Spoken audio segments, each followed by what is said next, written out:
Hello friends, स्वागत है सबका हमारे यूट्यूब चैनल मैथ्स टाइमलाइन पर। फ्रेंड्स, आज की वीडियो में हम सिंप्लेक्स एल्गोरिदम की बात करेंगे, जो कि ऑपरेशन रिसर्च बुक का एक चैप्टर है। फ्रेंड्स, इसमें करना क्या होता है, हमें लीनियर प्रोग्रामिंग प्रॉब्लम दे रखी होती है, हमें इसका बेसिक फिजिबल सोल्यूशन को ऑप्टिमल प्रूफ करना होता है। तो इसको करने के फ्रेंड्स दो मेथड हैं, एक तो है बिग गेम मेथड और दूसरा है टू फेज मेथड। तो फ्रेंड्स, आज की वीडियो में हम बिग गेम मेथड का यूज़ करेंगे। बिग गेम मेथड होता क्या है वो हम आगे जब क्वेश्चन करेंगे उसमें आपको पता चल जाएगा। तो फ्रेंड्स, चलिए शुरू करते हैं। उससे पहले मैं आपको एग्जाम्पल के टाइप बता देता हूँ कि आज हम टोटल 4 एग्जाम्पल करेंगे। तो ये 4 एग्जाम्पल कौन कौन से हैं, किस किस टाइप के हैं, देखिए। पहला एग्जाम्पल है जिसमें हमें जेड मैक्सिमम दे रखा है और हमें जो इन इक्वेशन दे रखी हैं इसमें जो कंडीशन है वो लेस देन इक्वल टू की है। और जो दूसरा क्वेश्चन है उसके अंदर हमें मिनिमम जेड दे रखा है, इन इक्वेशन में ग्रेटर देन इक्वल टू है। और हम तीसरे एग्जाम्पल की बात करें, इसमें जेड मैक्सिमम है और जो इन इक्वेशन है वो लेस देन इक्वल टू और ग्रेटर देन इक्वल टू में है। और जो चौथे एग्जाम्पल की बात करें तो उसमें जेड मैक्सिमम में है और इन equation equal to less than equal to greater than equal to में है। तो फ्रेंड, जैसा कि आपको चार एग्जाम्पल को देखने से पता चल रहा है कि हम पहले लेस देन इक्वल टू वाले करेंगे, फिर ग्रेटर देन इक्वल टू वाले करेंगे, फिर दोनों को कंबाइन करके करेंगे, उसके बाद इसके अंदर एक इक्वल टू वाला और ऐड हो जाएगा। तो फ्रेंड्स, इन चारों एग्जाम्पलों को करवाने का मोटिव सिर्फ यही है कि इन चारों एग्जाम्पलों करने के बाद आप सिंप्लेक्स के हर एक क्वेश्चन को आराम से कर पाएंगे। क्योंकि फ्रेंड्स, एग्ज़ाम में बेसिकली इसी टाइप के एग्जाम्पल आते हैं, बस जो इन क्वेश्चन हैं इनकी संख्या हमारे पास बढ़ जाती है। मान लीजिए 4 in equation they the, 3 in equation दे दी, उसके अंदर जो एग्जाम्पल का टाइप है वो less than equal to, less than equal to, greater than equal to दे दे, greater than equal to, less than equal to दे दे, और less than equal to, greater than equal to, less than equal to ऐसे करके दे दे। तो friends, उससे कोई मैटर नहीं पड़ेगा। अगर आप ये 4 एग्जाम्पल कर लेते हैं तो उसके बाद आप सिंप्लेक्स के हर एक क्वेश्चन को कर पाएंगे। और फ्रेंड्स, एक और इम्पोर्टेंट मैं बता दूं कि फ्रेंड्स, आप ये जो क्वेश्चन है इनको करने के बाद एक क्वेश्चन अपने हाथ से कीजिएगा। क्योंकि अगर आपने एक क्वेश्चन भी, मान लीजिए एक बड़ा क्वेश्चन जिसके अंदर 3 इक्वेशन है, less than equal to, greater than equal to, ये वाला क्वेश्चन है एक, वो आप कर लें अपने हाथ से, तो फ्रेंड्स उसके बाद आप हर एक क्वेश्चन को आसानी से समझ पाएंगे। तो चलिए अब हम फिलहाल पहले एग्जांपल से बात करते हैं। और फ्रेंड्स, अगर आपको मेरी आवाज़ में थोड़ी सी कम लग रही हो तो प्लीज़ आप हेडफोन का यूज़ कीजिएगा। क्योंकि मेरे फ्रेंड्स का कईयों का मैसेज आया था मेरे पास कि सर भैया आपके जो वीडियो है उनके अंदर साउंड बहुत कम आता है। तो मैंने उनको कहा कि प्लीज़ आप हेडफोन का यूज़ करके देखिए। तो उन्होंने जब हेडफोन का यूज़ किया तो उन्हें पता चला कि उनका जो मोबाइल का स्पीकर है उसमें प्रॉब्लम थी। तो फ्रेंड्स, अगर आपको मोबाइल के जो आपका वीडियो का साउंड है वो कम आ रहा हो तो प्लीज़ आप हेडफोन, ईयरफोन का यूज़ कीजिएगा। तो चलिए हम एग्जाम्पल शुरू करते हैं पहला। अब फ्रेंड्स, सिंप्लेक्स का जो भी एक क्वेश्चन होगा उसको करने के लिए आपको दो चीज़ें जो हैं वो हमेशा ध्यान रखनी है। वो दो चीज़ें कौन कौन सी हैं? पहली चीज़ ये है कि हमारा जो जेड है वो मैक्सिमम में हो, और इन इक्वेशन का जो राइट हैंड साइड पार्ट होता है इसे हम कहते हैं बी, इसकी वैल्यू हमेशा पॉजिटिव होनी चाहिए। अगर नेगेटिव है तो इसको माइनस से मल्टीप्लाई करके पॉजिटिव में चेंज करेंगे, और पॉजिटिव में चेंज करने के बाद अगर हम माइनस से मल्टीप्लाई करते हैं तो आप सभी जानते हैं, छोटी क्लासेस में कर चुके हैं, कि लेस देन का साइन ग्रेटर देन में चेंज हो जाएगा और ग्रेटर देन का साइन लेस देन में चेंज हो जाएगा। एक बात तो ये, और दूसरी बात जो मैंने आपको पहले बताई थी कि जेड मैक्सिमम होना चाहिए। अगर मिनिमम है तो उसका एग्जांपल हम आगे करेंगे। फिलहाल यहाँ हमारे पास यहाँ पर जो जेड है वो मैक्सिमम है, इन इक्वेशन का जो राइट हैंड साइड है वो पार्ट जो है वो पॉजिटिव है। अब फ्रेंड, यहाँ तक अपने को क्वेश्चन गिवन होगा, x1 x2 वेरिएबल हैं, 0 से बड़े हैं, बराबर हैं। हम सोल्यूशन स्टार्ट करेंगे। सोल्यूशन में फ्रेंड सबसे पहले हमें जो हमारे इन इक्वेशन दे रखी हैं इसको इक्वल टू में चेंज करना है। लेस देन हो, ग्रेटर देन हो, इसको हमें इक्वल टू में चेंज करना है। यहाँ पर लेस देन है तो फ्रेंड्स देखिए इसको इक्वल टू में कैसे चेंज करेंगे। अब फ्रेंड, जैसा कि इन इक्वेशन को देखने से पता चल रहा है कि हमारी जो लेफ्ट हैंड साइड है वो राइट हैंड साइड से छोटी है। तो फ्रेंड्स, अगर हमारी left hand side right hand side छोटी है तो हम लेफ्ट हैंड साइड में कुछ जोड़ेंगे जिससे वो राइट हैंड साइड के बराबर हो जाएगी। तो क्या जोड़ेंगे, उसका नाम है स्लैक वेरिएबल। हम क्या जोड़ेंगे? Adding slack variable in equation first and second. देखिए फ्रेंड्स, हमें जोड़ना है एडिंग स्लैक वेरिएबल, ये नाम आपको ध्यान रखना है। और ये किस प्रकार से जोड़ना है वो देखिए कि फ्रेंड्स हम इसकी बनाएं आइडेंटिटी क्या सॉरी मैट्रिक्स। तो मैट्रिक्स बनेगी इसकी 3 6 5 2, ठीक है। तो हमें चेक करना है आइडेंटिटी बन रही है या नहीं बन रही। फ्रेंड्स देखिए 3 6 5 2 में आइडेंटिटी मैट्रिक्स नहीं बन रही है, तो फ्रेंड्स हमें स्लैक वेरिएबल इस हिसाब से जोड़ना है कि हमारे पास आइडेंटिटी मैट्रिक्स मिलनी चाहिए। अब देखिए हमने इक्वेशन फर्स्ट और सेकंड में x3 और x4 ऐड किए हैं। अब देखिए इक्वेशन नंबर फर्स्ट में ऐड किया 3x1 + 5x2 + x3 = 15, 6x1 + 2x2 + x4 = 24। यहाँ पर x4 का कोफिशिएंट 0 है, यहाँ पर x3 का कोफिशिएंट 0 है। जब इसकी हमने मैट्रिक्स बनाई तो देखिए ये बनेगी 3 6 5 2 1 0 0 1। ठीक है, तो फ्रेंड्स ये देखिए हमें आइडेंटिटी मैट्रिक्स हमेशा ध्यान रखनी है जब भी हम सिलेक्ट वेरिएबल ऐड करेंगे। अगर फ्रेंड्स पहले से बन रही हो फिर हम सिर्फ एक, मान लीजिए मैं आपको एक एग्जांपल समझाता हूँ। ये तो हमारी इसकी बात होगी। अब उसको आपको बिल्कुल ध्यान नहीं रखना है, जो मैं अब बताऊँगा वो सिर्फ जब हम दूसरा एग्जाम्पल करेंगे या उससे मैं अगला एग्जाम्पल करवाऊँगा आपको फिर कभी, तो उसमें बात करेंगे। फिलहाल मैं आपको ये बात बताता हूँ कि यहाँ पर मैट्रिक्स नहीं बन रही थी आइडेंटिटी मैट्रिक्स पहले ही इक्वेशन के अंदर, इसलिए हमने ये सिलेक्ट वेरिएबल जोड़े x3 और x4। अगर फ्रेंड्स पहले से आइडेंटिटी मैट्रिक्स बन रही होती, मान लीजिए 5x2 ≤ 15 और x2 ≤ 24, हमें ऐसे ही इक्वेशन दे रखी होती, तो जब हम इसकी वो मैट्रिक्स बनाते तो वो बनती 1 0 5 1। तो फ्रेंड्स अब अपने पास 1 0 पहले से बन रहा है, फिर हम 0 1 बनाने के लिए अकेली सेकंड इक्वेशन के अंदर ही सिलेक्ट वेरिएबल जोड़ेंगे। उसका एग्जांपल हम फिर कभी करेंगे। फिलहाल आप इस एग्जांपल की बात करते हैं। मेरे समझाने का मोटिव सिर्फ यही था कि अगर आपको आइडेंटिटी मैट्रिक्स पहले से बन रही है, ठीक है, तो आपको वो चेक करना है कि आइडेंटिटी मैट्रिक्स पहले से बन रही है। अगर नहीं बन रही फिर आपको सिलेक्ट वेरिएबल उस हिसाब से जोड़ने हैं आइडेंटिटी मैट्रिक्स बनाने के लिए। अगर 1 0 पहले बन रहा है फिर हम 0 1 बनाने के लिए सेकंड इक्वेशन में जोड़ेंगे। अगर 0 1 पहले बन रहा है तो हम 1 0 बनाने के लिए फर्स्ट इक्वेशन में पहले सिलेक्ट वेरिएबल जोड़ेंगे। उसके बाद का काम अलग होता है, वो हम बाद में बात करेंगे। फिलहाल अभी इस इक्वेशन की बात करें, इस क्वेश्चन की, तो हम यहाँ तक पहुँच गए। इसके बाद फ्रेंड्स हमें एक टेबल बनानी है। अब टेबल किस हिसाब से बनानी है वो देखिए फ्रेंड्स, हमें चेक करना है कि हमारा जो ये जो मैट्रिक्स बनाई है इसके अंदर कॉलम की संख्या कितनी है। तो हमारे पास 3 कॉलम है और 2 रो हैं, तो 4 कॉलम और 2 रो हैं। तो फ्रेंड्स हमें टेबल में क्या करना होगा, कॉलम के अंदर 3 कॉलम एक्स्ट्रा ऐड करने हैं और रो के अंदर 1 रो एक्स्ट्रा ऐड करनी है, चाहे जो मर्जी आप क्वेश्चन करें। तो देखिए हमने 4 और 3 7 कॉलम और 3 रो का एक टेबल बना ली। टेबल बनाने के बाद हम क्या करेंगे, हम इसके अंदर वैल्यूज़ पुट करेंगे।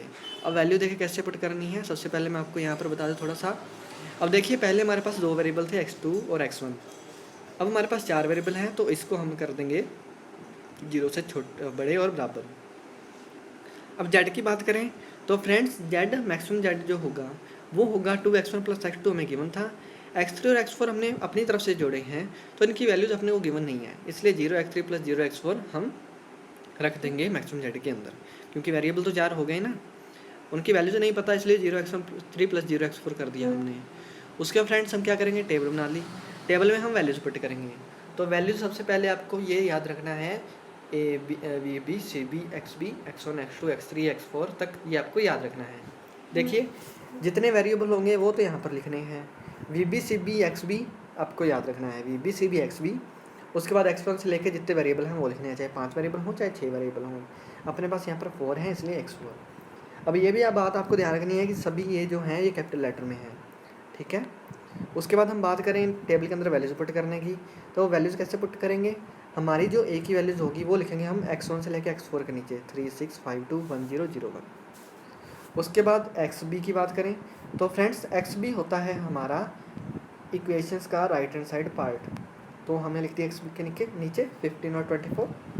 अब हम बात करें vb और cb की, तो फ्रेंड्स vb क्या होता है, देखिए जिस कॉलम के अंदर हमारी आइडेंटिटी मैट्रिक्स बन रही होती है तो 1 के सामने जो वेरिएबल होता है उसे हम 1 के सामने लिख देते हैं।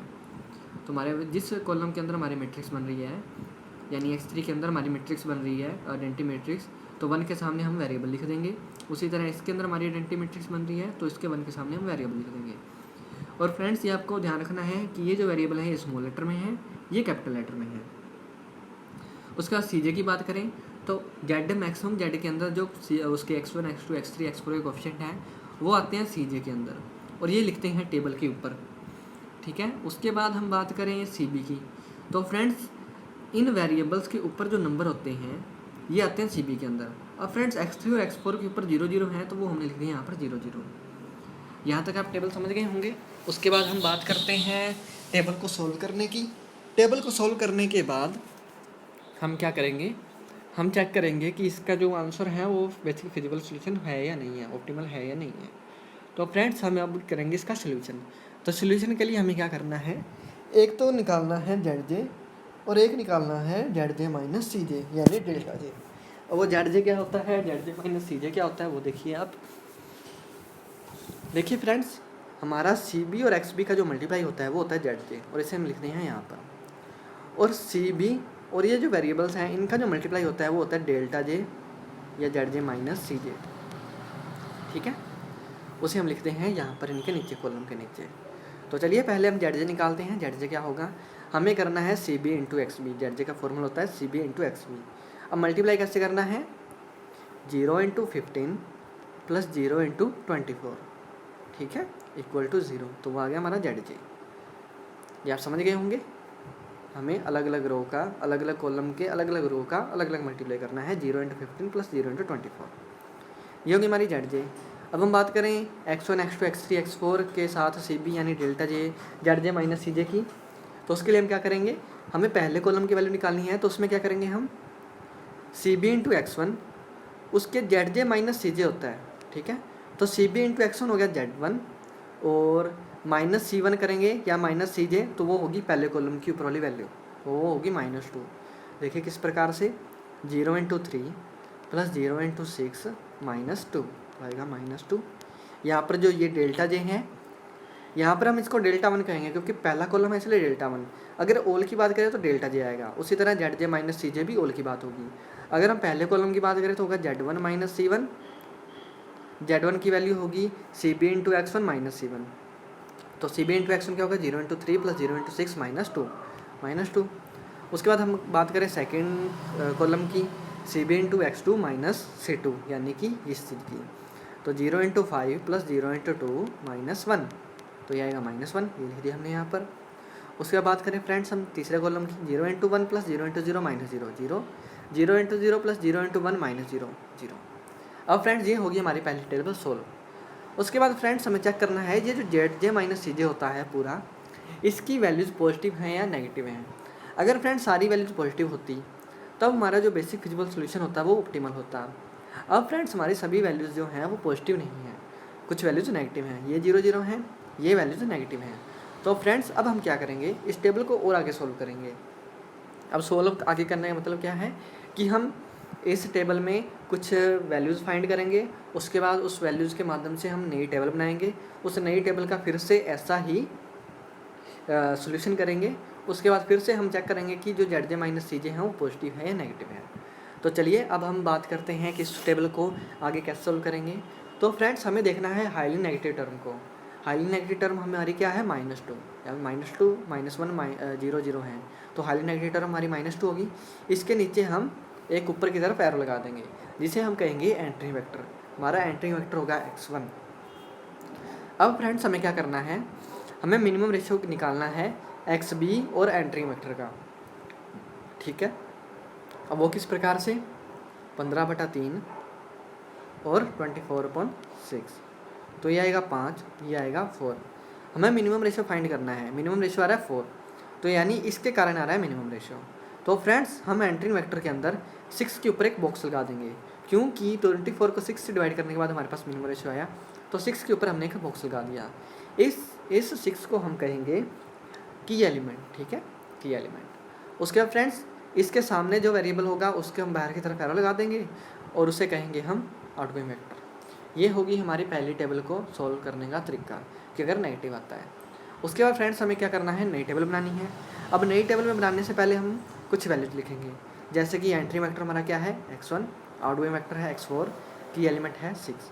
अब फ्रेंड्स ये आपको ध्यान रखना है कि ये जो वैल्यूज़ हैं हमेशा कैपिटल लेटर में हों, ठीक है। और हमें ये भी लिखना है कि जो जेड जे माइनस सी जे हैं वो 0 से छोटे हैं, या तो हमारा 0 से बड़ा या बराबर हो, तब तो हमारा बेसिक फिजिबल सोल्यूशन ऑप्टिमल होगा। अब हमारा जो जेड जे माइनस सी जे हैं वो 0 से छोटे हैं, इसलिए हम ये लिखेंगे ये चीज़। अब हम फिर से नई टेबल को सॉल्व करेंगे। नई टेबल बनाने का तरीका क्या है, वैसे ही 7 कॉलम और 3 रो की एक टेबल बनाएंगे, उसके अंदर सी जे की वैल्यू सेम होगी, V B C B X B से लेके x4 तक जो ये वेरिएबल होंगे ये भी सेम होंगे, लेकिन इस बार टेबल की जो जो है टेबल के अंदर जो वैल्यूज़ वो चेंज हो जाएंगी।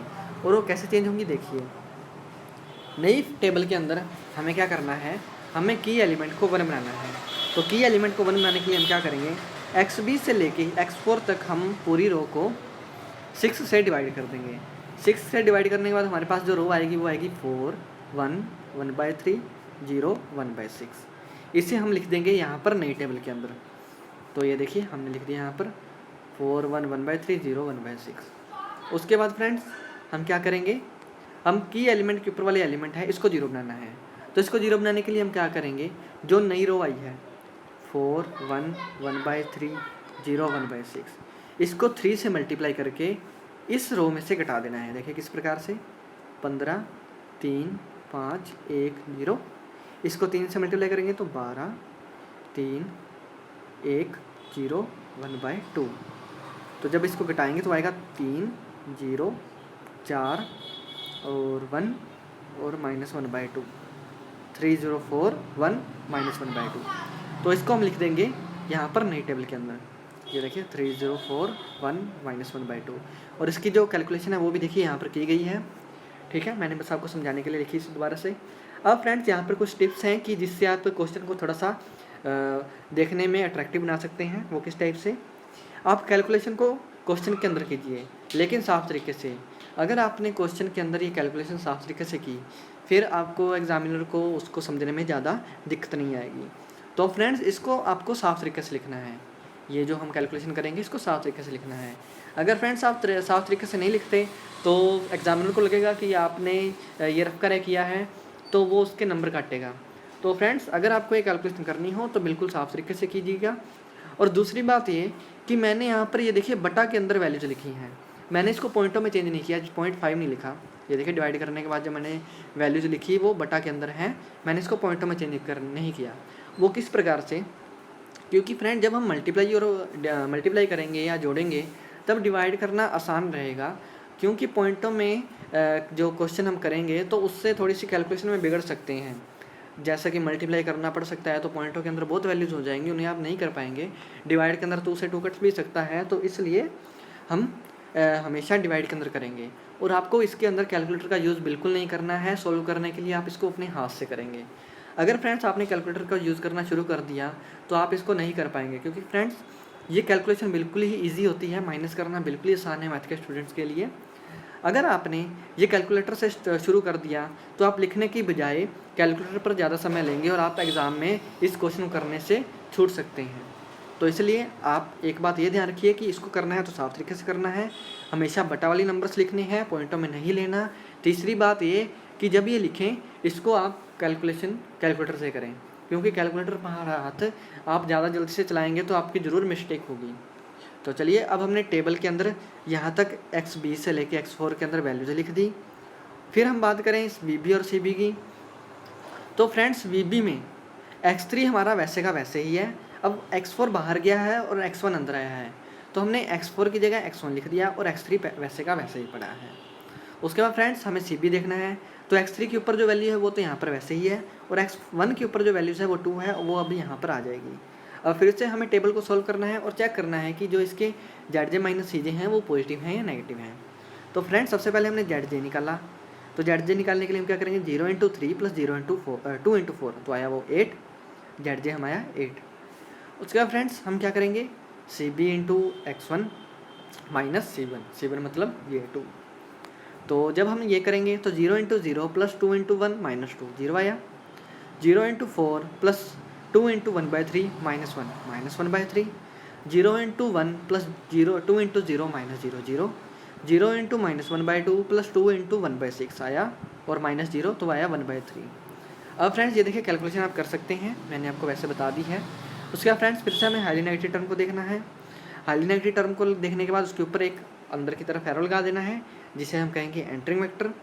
उसके बाद फ्रेंड्स क्या करना है, हमें XB और एंटरिंग वेक्टर का मिनिमम रेशियो फाइंड करना है।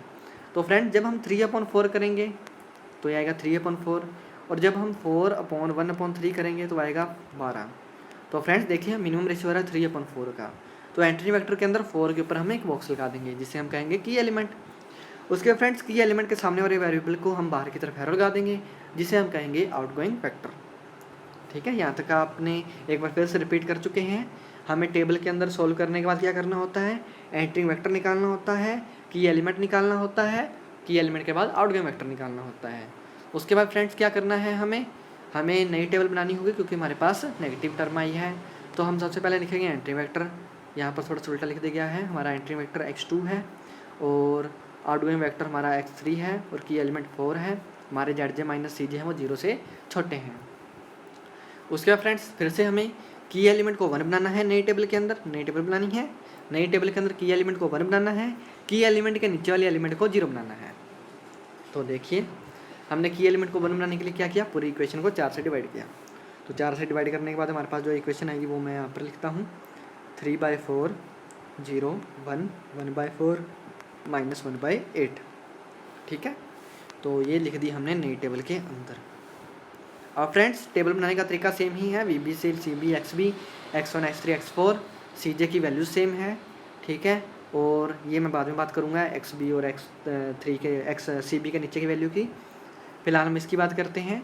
तो हमने नई जो रो आ गई कि एलिमेंट को 1 बनाने के बाद वो ये आ गई। अब हमें क्या करना है कि एलिमेंट के नीचे वाले एलिमेंट को 0 बनाना है। तो इसके लिए हम क्या करेंगे, जो हमारे पास ये रो आई है 3/4 0 1 1/4 -1/2 -1/8, तो इसको पहले हम करेंगे 1/3 से मल्टीप्लाई।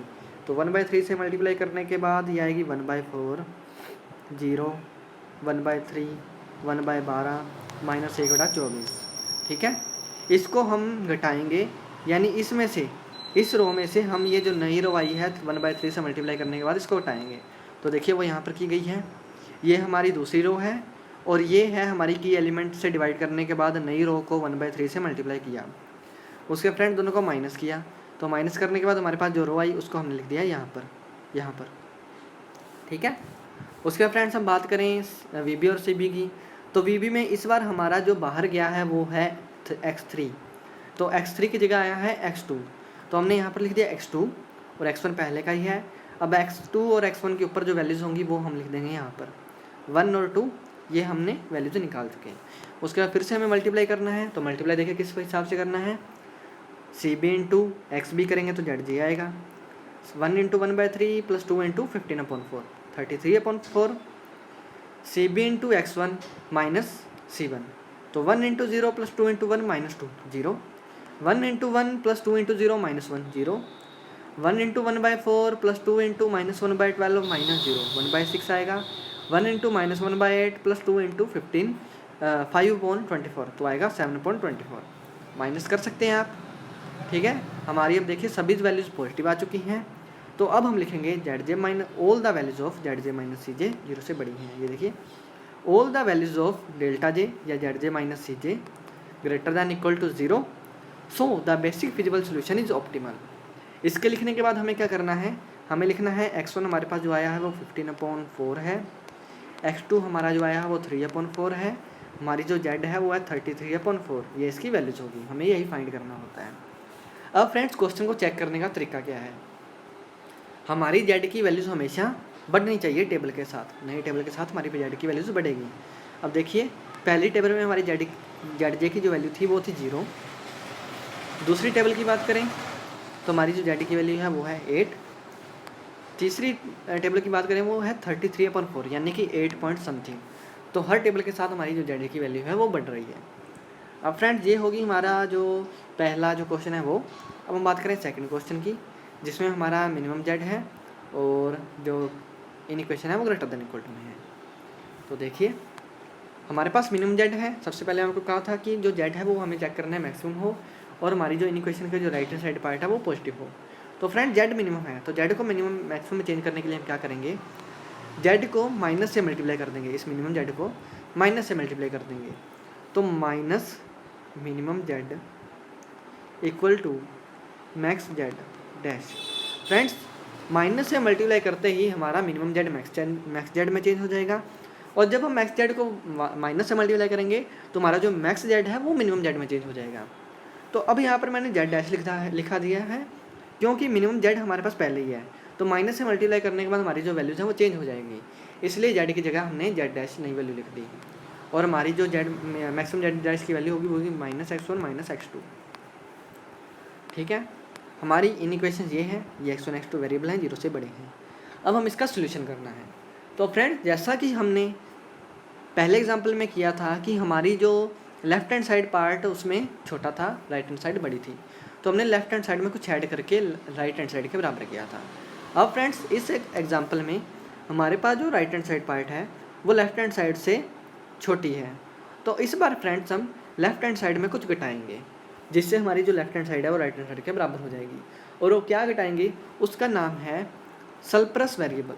ठीक है, सरप्लस वेरिएबल घटाना है। सरप्लस वेरिएबल आपको ऐसी इक्वेशन में हमेशा घटाना है। ठीक है, मैंने आपको वहाँ पर बताया था कि आपको आइडेंटिटी मैट्रिक्स चेक करनी है कि मटेरियल बन रही है नहीं बन रही है, तब आप उस हिसाब से सरप्लस वेरिएबल स्लैक वेरिएबल जोड़ेंगे। यहाँ पर आपको सरप्लस वेरिएबल तो घटाना ही घटाना है दोनों इक्वेशन के अंदर, चाहे 3 इक्वेशन दे रखी हो चाहे 2 दे रखी हो। तो इक्वेशन के अंदर सरप्लस वेरिएबल घटाएंगे तो हमारे पास ये इक्वेशन बनेगी 2x1 + x2 - x3 = 4 और x1 + 7x2 - x4 = 7। अब फ्रेंड्स देखिए हम इसकी आइडेंटिटी मैट्रिक्स बनाएंगे, मैट्रिक्स बनाएंगे, सॉरी आइडेंटिटी मैट्रिक्स नहीं, मैट्रिक्स बनाएंगे। तो जब हम इसकी मैट्रिक्स बनाएंगे तो वो बनेगी 1 2 1 -1 और 0 और बनेगी 1 7 0 -1। अब फ्रेंड्स हमें क्या करना है, इसके अंदर भी आइडेंटिटी मैट्रिक्स बनानी है। उसके बाद फ्रेंड्स हमने उसके अंदर तो स्लैक वेरिएबल जोड़ा, इस हिसाब से जोड़ा कि आइडेंटिटी मैट्रिक्स बननी चाहिए। ठीक है, इसके अंदर फ्रेंड्स हम आइडेंटिटी मैट्रिक्स हमारे पास नहीं बन रही है, तो आइडेंटिटी मैट्रिक्स बनाने के लिए हम क्या करेंगे, हम इसके अंदर आर्टिफिशियल वेरिएबल जोड़ेंगे। आर्टिफिशियल वेरिएबल क्या होता है कि जो हमारे इन इक्वेशन के अंदर या इक्वेशन के अंदर कोई फ़र्क नहीं लाएगा, सिर्फ हमें आइडेंटिटी मैट्रिक्स प्रदान करेगा। ठीक है, तो आइडेंटिटी मैट्रिक्स बनेगी। तो उसके बाद हमने क्या जोड़ा, x5 और x6 हमने आर्टिफिशियल वेरिएबल जोड़ा। तो अब मैं यहाँ पर आता हूँ, देखिए हमने यहाँ तक कर चुके थे, यहाँ तक सरप्लस वेरिएबल घटाने के बाद हमने x4 और x6 जब आर्टिफिशियल वेरिएबल जोड़ा, अब हमने इसकी आइडेंटिटी मैट्रिक्स बनाई तो हमारे पास देखिए आइडेंटिटी मैट्रिक्स मिल रही है।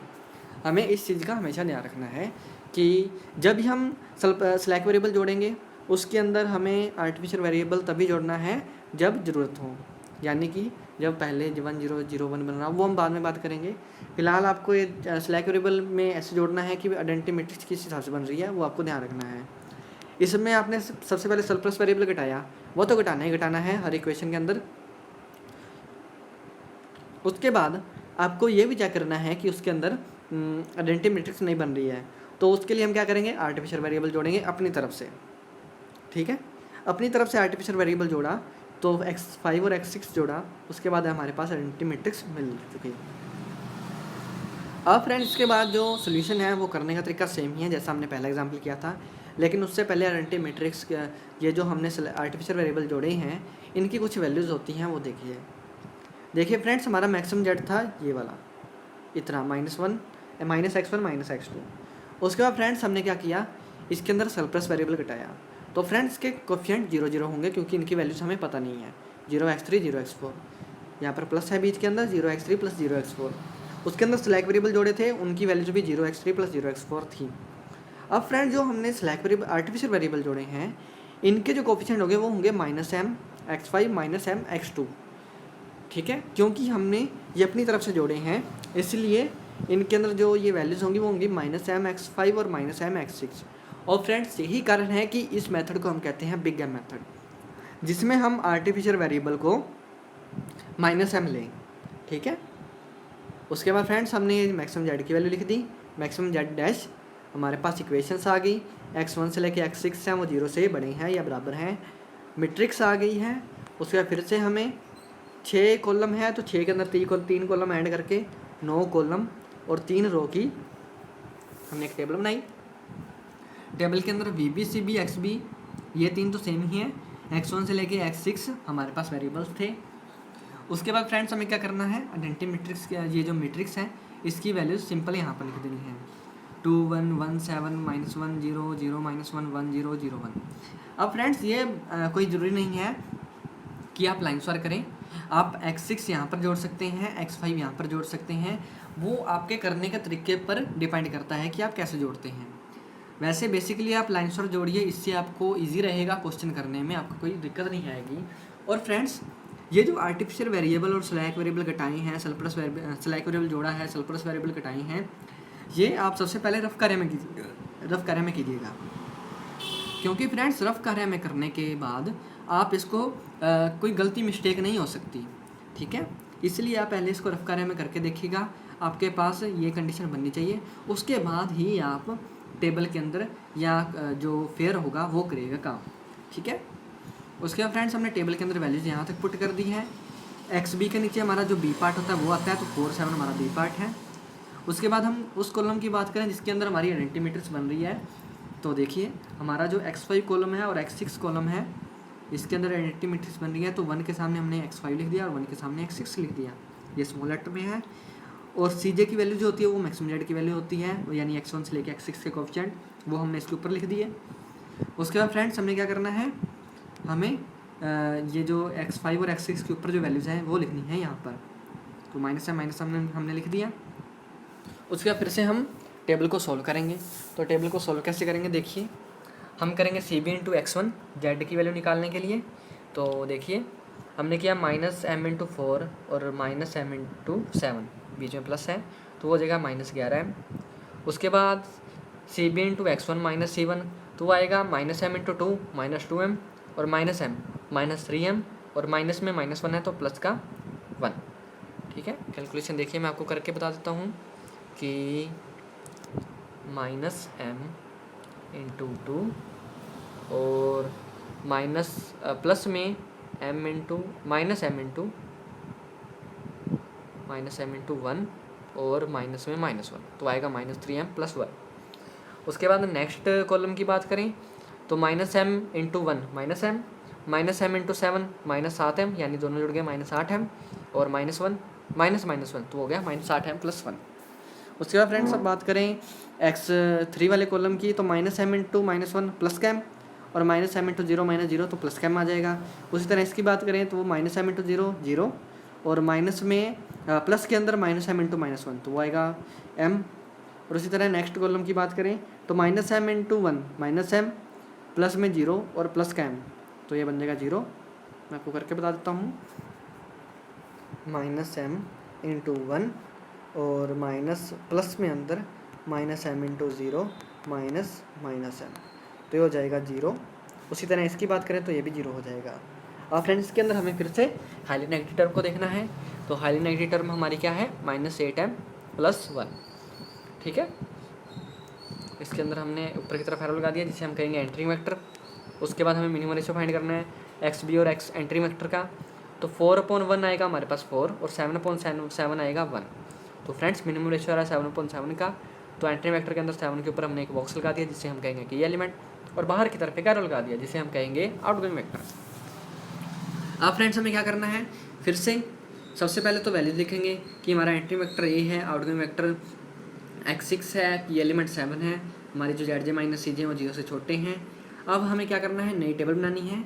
नई टेबल के अंदर हमें क्या करना है, हमें की एलिमेंट को 1 बनाना है और की एलिमेंट के ऊपर वाले एलिमेंट को 0 बनाना है। तो देखिए हमने की एलिमेंट को 1 बनाया था, वो बनेगा 1 1/7 1 0 -1/7 0। अब मैंने यहाँ पर 1/7 नहीं लिखा लास्ट वाले कॉलम को। ये क्यों नहीं लिखा, क्योंकि फ्रेंड्स हमारा जो आर्टिफिशियल वेरिएबल था वो बाहर जा चुका है और हमें करना क्या होता है, आर्टिफिशियल वेरिएबल को सबसे पहले हटाना होता है, ठीक है। तो जैसे ही हमारा आर्टिफिशियल वेरिएबल बाहर गया, हम आर्टिफिशियल वेरिएबल वाले कॉलम को अब नहीं लिखेंगे। हम जितने हमारे पास आर्टिफिशियल वेरिएबल कम होंगे, हमारे पास क्वेश्चन को करने उतना ही अच्छे तरीके से करेंगे या उतना ही जल्दी करेंगे। तो फ्रेंड्स अब हमारा आर्टिफिशियल वेरिएबल बाहर चला गया है, तो नई जो टेबल बनाएंगे उसके अंदर हम जो आर्टिफिशियल वेरिएबल 6 बार गया है इसको हम नहीं लिखेंगे, ठीक है। ये हमें सिर्फ तभी करना है जब हमारे पास आर्टिफिशियल वेरिएबल बाहर जा रहा हो। ऐसे नहीं कि सरप्लस वेरिएबल बाहर जा रहा है उसे हम बाहर कर दें, उसे ना लिखें, ऐसा नहीं। ओनली सिर्फ आर्टिफिशियल वेरिएबल के लिए ही हम करेंगे। जैसे ही हमारा आर्टिफिशियल वेरिएबल बाहर गया, हम उस कॉलम को नहीं लिखेंगे। तो हमारे पास 1 1/7 1 0 -1/7 0 नहीं रोवाई, जिसे हमने लिख दिया यहाँ पर, ठीक है। हमने ये देखिए x6 के अंदर एक कांटा लगा दिया है, जिससे कि आप एग्ज़ाम में मत कीजिएगा, आप कांटा मत लगाइएगा, आपको बस समझाने के लिए लिखा गया है। आप सिर्फ इतने ही कॉलम बनाइएगा, 8 कॉलम बनाइएगा एग्ज़ाम के अंदर। उसके बाद फ्रेंड्स हमें क्या करना है कि एलिमेंट के ऊपर वाले एलिमेंट को 0 बनाना है। तो हम क्या करेंगे, जो हमारे पास 1 1/7 1 0 -1.7 और 0।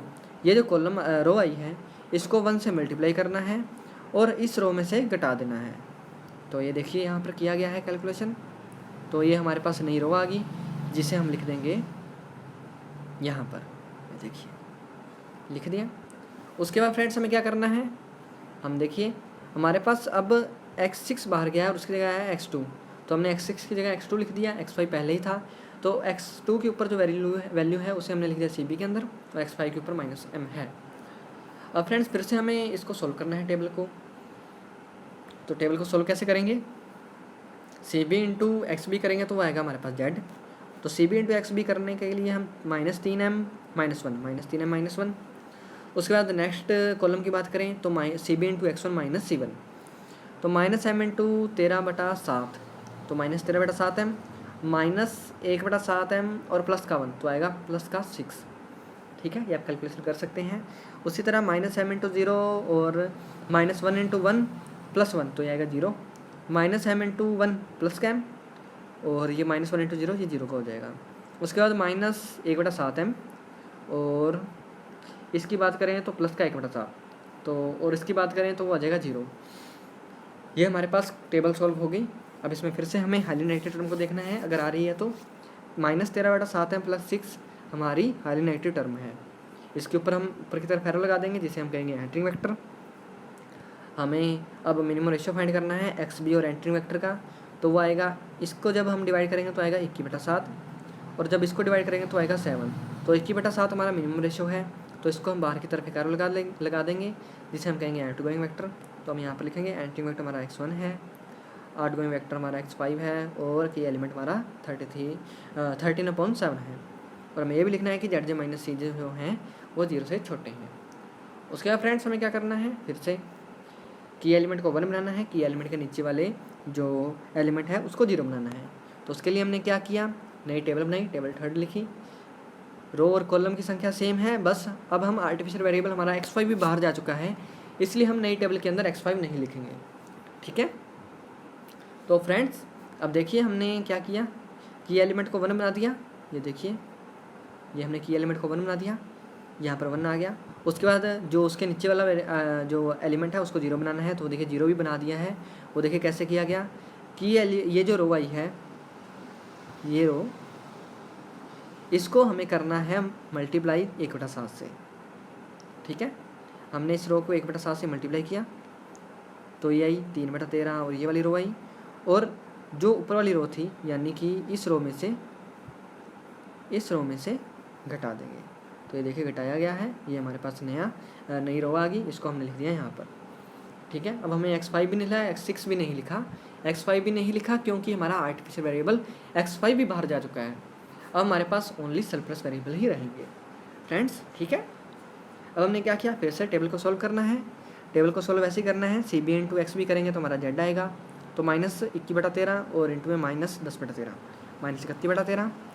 इन दोनों को मल्टीप्लाई करेंगे, CB इंटू X1 -C1 तो आएगा 0, -1 इंटू 1 -1 और ये -1 इंटू 0 0 और माइनस में -1 करके बता देता हूँ आपको मैं। -1 इंटू 1 प्लस में -1 इंटू 0 और -1 तो आएगा ये 0। ठीक है, उसके बाद नेक्स्ट टेबल के नेक्स्ट कॉलम की बात करें तो ये भी -1 इंटू 0 और -1 इंटू 1 और प्लस का 1 0, -1 इंटू -7/13 तो आएगा 7/13 और -1/13 तो 6/13, -1 इंटू 1/13 और प्लस में 2/13 तो 1/13 आएगा। ये देखिए सभी वैल्यूज़ हमारी पॉजिटिव आ चुकी हैं। तो all the values of ZJ minus CJ जो हैं वो पॉजिटिव हैं। सो the basic feasible solution is optimal. ठीक है फ्रेंड्स, अब हम फिर से x1 की वैल्यू लिखनी है 21/13, x2 की वैल्यू लिखनी है 10/13, z की वैल्यू लिखनी है। अब देखिए ये हमारी वैल्यूज़ है z डैश की। ठीक है, यहाँ पर मैं z बोल रहा था तो उसकी वैल्यू होगी z डैश। ठीक है, ये आपको ध्यान रखना है कि ये वैल्यू z डैश की है। तो z डैश हमारा क्या है 31/13। तो अब देखिए अब हम -31/13, अब जब हम z निकालेंगे तो वो हो जाएगा 31/13 क्योंकि हमें मिनिमम z की वैल्यू निकालनी थी। अब फ्रेंड्स क्वेश्चन को चेक करने का तरीका, हमारी सभी वैल्यूज़ जो हैं वो बढ़नी चाहिए। तो देखिए -11m था, अब देखिए -3m हो गया, उसके बाद सारी वैल्यूज़ -31/13 हो गया। तो यह जब इसको जब करेंगे तो ये कुछ 3 पॉइंट समथिंग आएगा, तो जो कि है माइनस, मान लीजिए m की वैल्यू 1 है तो ये आएगा -4, और यहाँ पर आएगा माइनस का 3 पॉइंट समथिंग, तो ये वैल्यू -4 से बड़ी है, क्योंकि माइनस के अंदर है तो ये वैल्यूज बड़ी होगी। तो फ्रेंड जेड की वैल्यू हमारी बढ़ रही है, तो इसका मतलब हमारा जो बेसिक फिजिबल सोल्यूशन ऑप्टिमल है वो सही है। अब फ्रेंड यहाँ पर एक और बात, अब मान लीजिए कि हमारे यहाँ पर आर्टिफिशियल वेरिएबल तो चले गए और हमारा जो सोल्यूशन था वो अब हो गया सॉल्व। अब फ्रेंड्स कुछ ऐसे क्वेश्चन हो सकते हैं जिसके अंदर हमारा जो m है, आर्टिफिशियल वेरिएबल है, वो रह जाए और सभी वैल्यूज़ पॉजिटिव आ जाए। मान लीजिए हमारे यहाँ पर x6 रह गया, x6, और यहाँ पर हमारा ये आ गया 6/13 है, सभी वैल्यूज़ पॉजिटिव हैं और हमारे पास आर्टिफिशियल वेरिएबल भी हमारे पास टेबल के अंदर है। तो फ्रेंड्स हमारा जो बेसिक फिजिबल सोल्यूशन है वो ऑप्टिमल नहीं होगा, तो वहाँ पर डीजेनरेसी की प्रॉब्लम आ जाएगी। ठीक है, डीजेनरेसी की प्रॉब्लम क्या होती है कि हमारा जो जेड माइनस सी जे है वो तो पॉजिटिव आ गए, लेकिन हमारे पास आर्टिफिशियल वेरिएबल जो हमने अपनी तरफ से जोड़ा था वो भी रह गया। तो ऐसे क्वेश्चन का बेसिक फिजिबल सोल्यूशन ऑप्टिमल नहीं होगा। हम लिखेंगे कि यहाँ पर डीजेनरेसी आ चुकी है, इसलिए इसका बेसिक फिजिबल सोल्यूशन ऑप्टिमल नहीं होगा। फिलहाल यहाँ पर देखिए हमारे आर्टिफिशियल वेरिएबल जा चुके हैं, हमारी जेड माइनस सी जे की वैल्यूज़ है वो पॉजिटिव आ चुकी हैं, तो हमारा जो क्वेश्चन है वो ठीक है, हमें लिखना है वैल्यूज़ जो है वो बेसिक फिजिबल सोल्यूशन ऑप्टिमल है। अब फ्रेंड्स हमारा जो एग्जाम्पल नंबर 2 था वो हो चुका। अब हम बात करते हैं कॉम्बाइंड वाले एग्जाम्पल की, जिसके अंदर जेड मैक्सिमम है लेस देन इक्वल टू और ग्रेटर देन इक्वल टू हमें क्वेश्चन गिवन है। इसके अंदर x1 x2 है वो 0 से बड़े हैं। अब फ्रेंड्स देखिए ऐसे क्वेश्चन जिसके अंदर हमें less than equal to greater than equal to given हो, आपको शुरुआत हमेशा लेस देन इक्वल टू से करनी है, क्योंकि friends less than equal to वाले जो क्वेश्चन होते हैं इसके अंदर हमें ओनली स्लैक वेरिएबल जोड़ना पड़ता है, लेकिन जो ग्रेटर देन इक्वल टू वाले क्वेश्चन होते हैं उसके अंदर हमें सरप्लस वेरिएबल घटाना भी होता है और आर्टिफिशियल वेरिएबल जोड़ना ही होता है। तो फ्रेंड्स ऐसे में क्या करना होता है, मान लीजिए हमें इन इक्वेशन दे रखी हैं 3 और उसके अंदर हमें जो सरप्लस वेरिएबल दे रखे हैं वो दे रखे सरप्लस वेरिएबल जो हमें ग्रेटर देन वाली कंडीशन दे रखी हैं वो दे रखी हैं एक इन इक्वेशन, और लेस देन इक्वल टू की 2 इन इक्वेशन दे रखी हैं। तो सबसे पहले हम लेस देन इक्वल टू वाली 2 इक्वेशन को सोल्व करेंगे, उसके बाद हम बात करेंगे ग्रेटर देन इक्वल टू की। तो वो मैं आपको क्वेश्चन करने के माध्यम से समझाता हूँ कि कैसे। यहाँ तक मैं लीनियर प्रोग्राम प्रॉब्लम दे रखी होगी, सोल्यूशन स्टार्ट करेंगे। तो सोल्यूशन में हमें क्या करना है, सबसे पहले स्लैक वेरिएबल जोड़ना है इक्वेशन नंबर फर्स्ट के अंदर x3। तो ये मैं आपको करके बताता हूँ कि कैसे। यहाँ पर थोड़ी सी मिस्टेक हो गई थी। तो 3x1 + 4x2 + x3 = 6, ये होगी हमारी पहली इक्वेशन की बात। देखिए हमें इसको इक्वल टू में चेंज करना था, तो हमने स्लैक वेरिएबल जोड़ा इस तरफ, तो वो हमारी पहली इक्वेशन सोल्व हो गई। ठीक है, अब हम बात करें दूसरी इक्वेशन की। तो इसके अंदर हमने घटाया surplus variable x1 + 3x2 - x4 = 2। ठीक है, देखिए पहले मैं इतनी बात कर रहा हूँ, इतने क्वेश्चन की हमने स्लैक वेरिएबल जोड़ा x3 और सरप्लस वेरिएबल घटाया x4 इक्वेशन नंबर फर्स्ट और सेकंड के अंदर। ये आपको लिखना है फ्रेंड्स एग्जाम में, नहीं तो आपको नंबर नहीं मिलेंगे इसके कि आपने कैसे किया उसको। तो उसके बाद फ्रेंड्स जब इसको हमने प्लस और माइनस किया, तो देखिए हमारे पास जो मैट्रिक्स बनेगी वो बनेगी 3 4 1 0 1 3 0 -1। अब फ्रेंड्स हमारे पास देखिए ये मैट्रिक्स बनी, तो मैट्रिक्स बनने के बाद देखिए हमारे पास 1 0 आ गया, हमारे पास 0 और 1 नहीं आया, और -1 है, देखिए 1 नहीं है। तो फ्रेंड 0 और 1 बनाने के लिए हम क्या करेंगे, दूसरी इक्वेशन के अंदर आर्टिफिशियल वेरिएबल जोड़ेंगे अपनी तरफ से, adding artificial variable in equation second x5। तो देखिए जब हमने आर्टिफिशियल वेरिएबल जोड़ा, एक बार हम इसकी बात करते हैं इक्वेशन के अंदर। 3x1 + 4x2 + x3 = 6, x1 + 3x2 - x4 plus में x5 = 2। तो फ्रेंड जब हम इसकी मैट्रिक्स बनाएंगे तो देखिए ये बनेगी इसकी मैट्रिक्स 3 1 4 3 1 0 0 -1 0 1। तो फ्रेंड देखिए हमारे पास एंटी मैट्रिक्स बन रही है, और हमारा जो अब देखिए वेरिएबल जो है 5 है, तो हमने लिख दिया कि सारे 0 से बड़े हैं, बराबर हैं। जब हम z की बात करें तो x1 से लेके x5 x2 हमें गिवन था, 0 x3 + 0 x4, ये 0 प्लस के अंदर होगा, ये 0 x4, ये हमने अपनी तरफ से जोड़े स्लैक वेरिएबल और सरप्लस वेरिएबल हैं, तो इनकी कोफिशिएंट 0 होंगे। जो हमने आर्टिफिशियल वेरिएबल जोड़ा है उसकी वैल्यू जो होगी -m होगी इंटू x5। उसके बाद हम फ्रेंड्स टेबल की बात करेंगे। तो टेबल में फिर से 3 और 2 5 हमारे पास कॉलम है, तो 8 कॉलम और 3 रो की हम टेबल बनाएंगे। तो देखिए हमने टेबल बनाई पहली, 8 कॉलम है और 3 रो है। कॉलम की वैल्यूज़ फिर से वही VB CB XB x1 x2 x3 x4 x5, और उसके बाद फ्रेंड्स हमारे पास x1 से लेके x5 की जो वैल्यू होगी वो होगी ये 3 1 4 3 1 0 0 -1 और 0 1, तो वो हमने लिख दी यहाँ पर। उसके बाद फ्रेंड्स हमें क्या करना है, XB की वैल्यू लिखनी है। XB क्या होता है, हमारी इक्वेशंस का राइट हैंड साइड पार्ट। 6 और 2 वो हमारी इन इक्वेशन का second hand right hand side part हो गया। उसके बाद बात करें हम VB की, तो VB क्या होता है, जिस कॉलम के अंदर आइडेंटिटी मैट्रिक्स बन रही है। तो हमारे x3 के अंदर आइडेंटिटी मैट्रिक्स बन रही है, x5 के अंदर आइडेंटिटी मैट्रिक्स बन रही है। तो x1 के सामने हमने x3 लिखा और 1 के सामने x5 लिख दिया। और इनके ऊपर जो CJ होता है वो होती है x1 से लेकर x5 के कोफिशिएंट Z के अंदर, तो ये हमने लिख दिया CB के अंदर। x3 के ऊपर 0 है, 0 लिख दिया। x5 के ऊपर -5m है, तो हमने लिख दिया यहाँ पर। उसके बाद फ्रेंड्स फिर से हमें इसको सॉल्व करना है। सॉल्व करने के लिए हम क्या करेंगे, CB इंटू XB निकालेंगे यानी Z।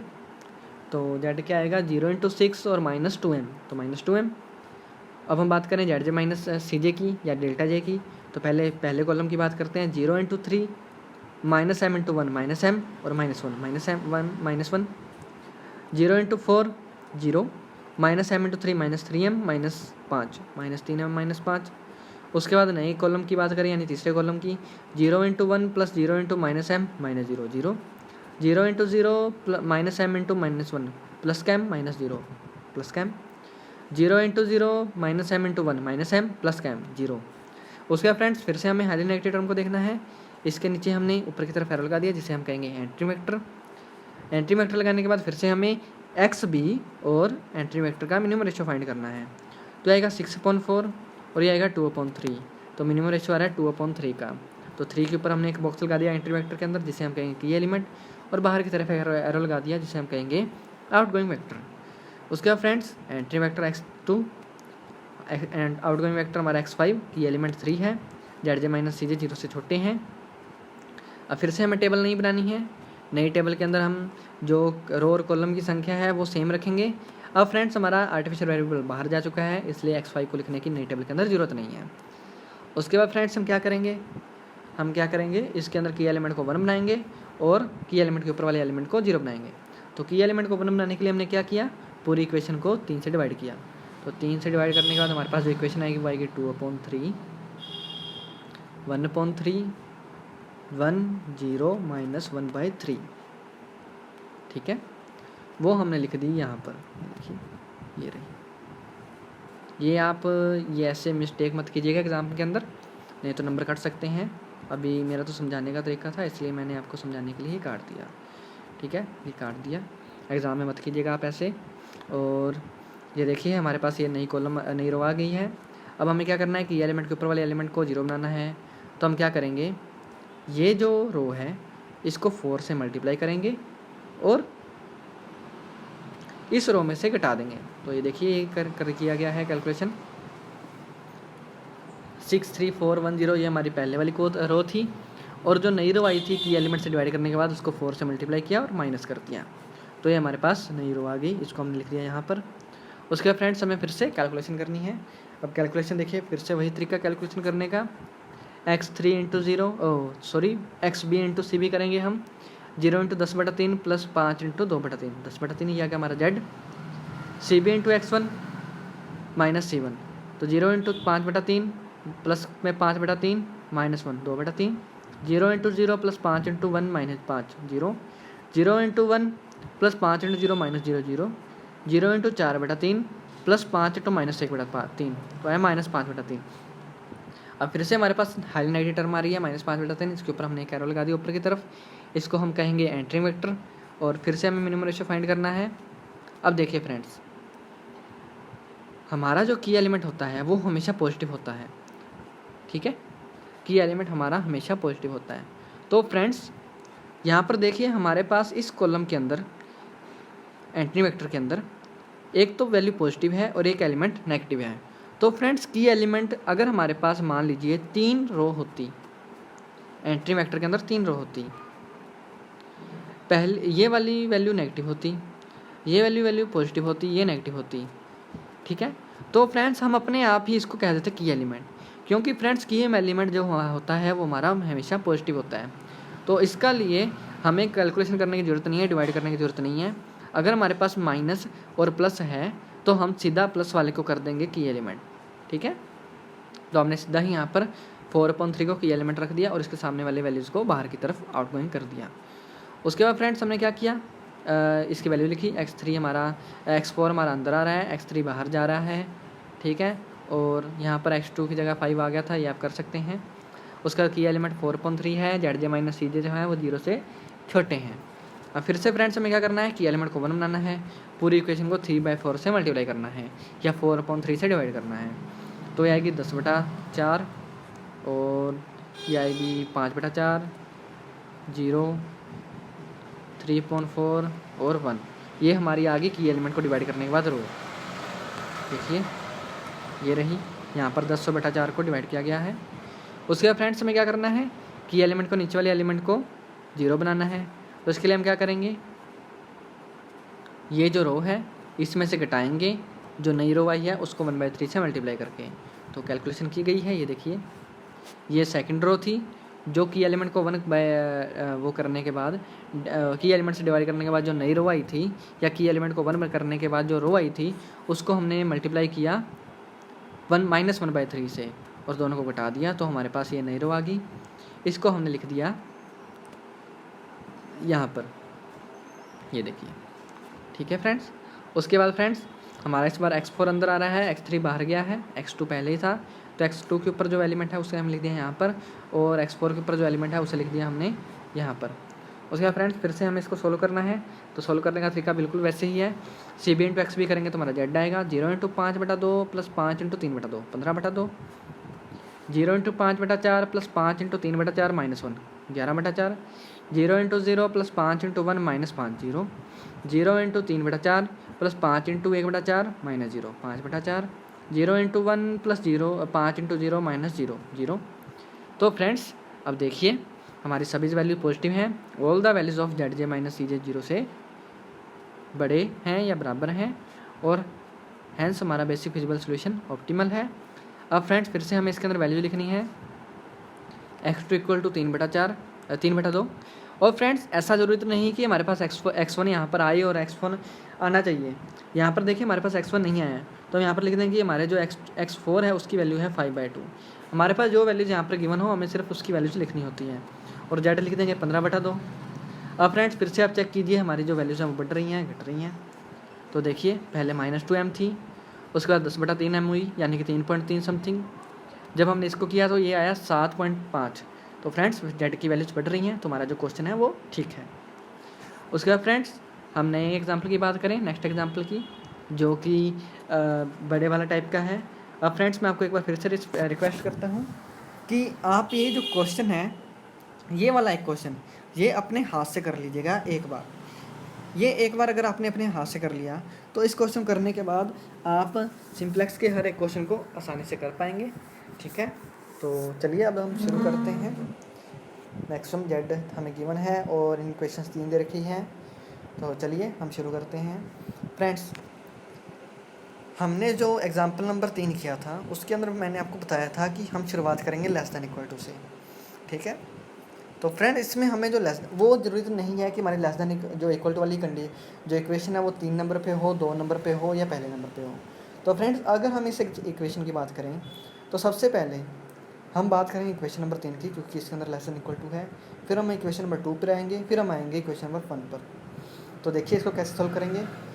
मैंने आपको पहले ही बताया था कि हम शुरुआत करेंगे ये जो <= वाली इन इक्वेशन से, फिर हम जाएंगे ग्रेटर वाली इन इक्वेशन पर।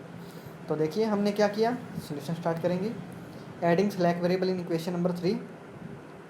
स्लैक वेरिएबल जोड़ने के बाद हमारी जो इक्वेशन नंबर 3 आएगी वो आएगी x1 + 2x2 + x3 = 4।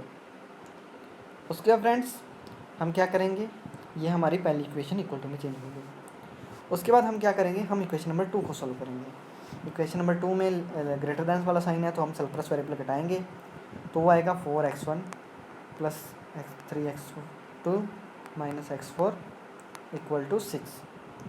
और इसको हम एक बार वैसा ही वैसे पढ़ रहे हैं, देखते हैं क्वेश्चन नंबर 3 को। अब फ्रेंड जब हम इसकी मैट्रिक्स बनाएंगे तो वो बनेगी 1 2 1 0 0। इसको छोड़िए, हाँ इसको छोड़िए, 1 2 1 0। जब हम इसकी बात करें 4 3 0 -1। अब देखिए फ्रेंड्स 3 1 0 0। अब फ्रेंड्स हमारे पास 1 0 0 बन रहा है सिर्फ, ना तो 0 1 0 बन रहा है, ना 0 0 1 बन रहा है। तो फ्रेंड्स अब हम क्या करेंगे, हम दूसरी इक्वेशन के अंदर आर्टिफिशियल वेरिएबल जोड़ेंगे। जब हमने दूसरी इक्वेशन के अंदर आर्टिफिशियल वेरिएबल जोड़े यानी इसके अंदर, तो अब हमारे पास जो मैट्रिक्स बनेगी वो बनेगी कुछ इस तरह से 1 2 1 0 0 4 2 4 1 0 -1 1 3 2 0 0 0। अब फ्रेंड्स देखिए, हमने सबसे पहले सिलेक्ट वेरिएबल जोड़ा, फिर सब्ट्रैक्ट किया अपने सरप्लस वेरिएबल। उसके बाद हमने सेकंड इक्वेशन के अंदर वो जो आर्टिफिशियल वेरिएबल था वो जोड़ा। अब हम क्या करेंगे, हम इक्वल टू वाले को सोल्व करेंगे, क्योंकि फ्रेंड्स अब हमें चाहिए 0 0 1। तो 0 0 1 बनाने के लिए हम क्या करेंगे, आर्टिफिशियल वेरिएबल जोड़ेंगे इस इक्वेशन के अंदर। मैंने को बताया था कि आर्टिफिशियल वेरिएबल जो होता है वो अपनी सहूलियत के लिए होता है, आइडेंटिटी मैट्रिक्स बनाने के लिए होता है, वो इक्वेशन के ऊपर कोई फ़र्क नहीं डालता। तो देखिए अब हमने यहाँ पर जो लिखा गया है वो देखिए, सिलेक्ट वेरिएबल जोड़ा x3, सब्ट्रैक्ट किया सरप्लस वेरिएबल x4, फिर हमने आर्टिफिशियल वेरिएबल जोड़ा x5 इक्वेशन नंबर 2 के अंदर, फिर हमने लास्ट में जोड़ा आर्टिफिशियल वेरिएबल इक्वेशन नंबर 1 के अंदर x6। तो ये होगी हमारे पास इक्वेशंस। अब देखिए इक्वेशन नंबर 3 को हमने पहले नंबर पर लिखा है, इक्वेशन नंबर 2 को वैसे ही, इक्वेशन नंबर 1 को हमने 3 नंबर पर लिखा है। उसके बाद फ्रेंड्स जब हमने इसकी मैट्रिक्स बनाई तो देखिए ये बनेगी इसकी मैट्रिक्स 1 2 1 0 0 0 4 3 0 -1 1 0 3 1 0 0 0 1। तो फ्रेंड्स देखिए हमारे पास आइडेंटिटी मैट्रिक्स मिल चुकी है। अब हम क्या करेंगे, टेबल बनाएंगे। टेबल बनाने से पहले हम यहाँ पर ये लिखेंगे कि हमारा x1 से लेकर x6 जो है वो 0 से बड़े या बराबर है, और जो हमारा मैक्सिमम z है इतनी हमें गिवन है। सरप्लस वेरिएबल सिलेक्ट वेरिएबल हमने किए हैं तो उनके कोफिशिएंट 0 होंगे, और जो आर्टिफिशियल वेरिएबल है उनके कोफिशिएंट हमारे पास -m होंगे। अब फ्रेंड्स हम टेबल बनाएंगे। टेबल में क्या करेंगे, वैसे ही हमारे पास 6 कॉलम है तो 9 कॉलम, और अब 3 रो हैं तो यानी 4 रो और 9 कॉलम की एक टेबल बनाएंगे।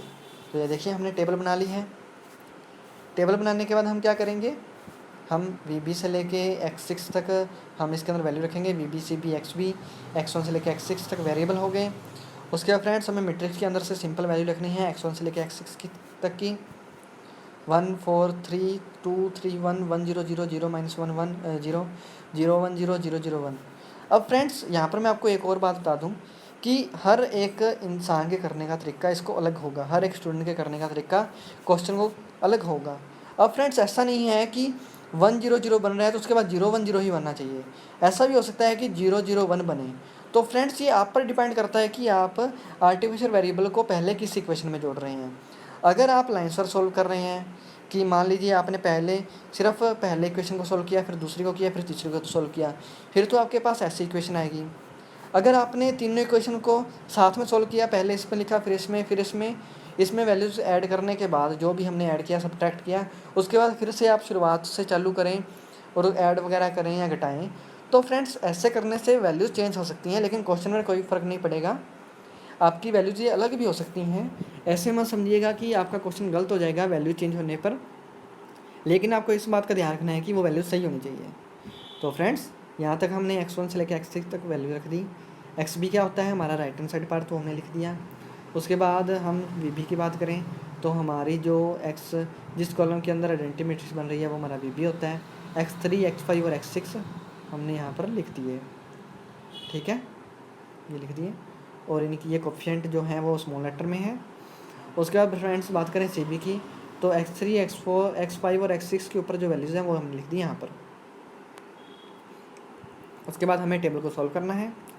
टेबल को सॉल्व करने का तरीका बिल्कुल वैसा ही है, CB इंटू XB करेंगे तो Z आएगा -9m -6m -3m -9m, 0 into 1 -m into 4 -4m -3m -7m plus में 2, 0 इंटू 2 -3m और -m -4m + 1। 0 into 1 -m into 0 -m into 0 -0 0। 0 into 0 0 into -m into -1 तो प्लस का m आएगा, और आगे सोल्व करेंगे तो 0 0 आएगा। ठीक है। उसके बाद फ्रेंड्स हमें हाइलाइटेड टर्म को देखना है। तो हमारी जो हाइलाइटेड टर्म है वो है एंट्री वेक्टर, ये -7m + 2। इसको हमने ऊपर की तरफ एरो लगा दी, जिसे हम कहेंगे एंट्री वेक्टर। फिर हमें मिनिमम रेशो फाइंड करना है। अब मिनिमम रेशो फाइंड करने के लिए हम क्या करेंगे, ये आएगा 4/1 यानी 4, ये आएगा 6/4 और ये आएगा 1, 3/3 1।